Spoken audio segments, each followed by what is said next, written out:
औषधे चिन्तयेद्विष्णुम् भोजने च जनार्दनम् शयने पद्मनाभम् च विवाहे च प्रजापतिम् युद्धे चक्रधरम् देवम् प्रवासे च त्रिविक्रमम् नारायणम् तनुत्यागे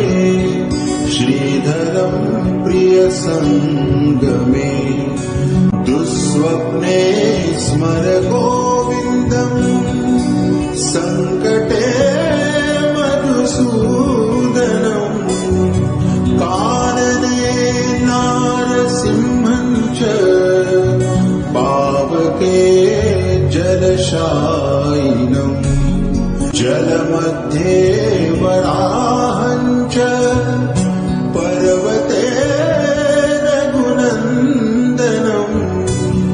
गमने वामनम् चैव सर्वकार्येषु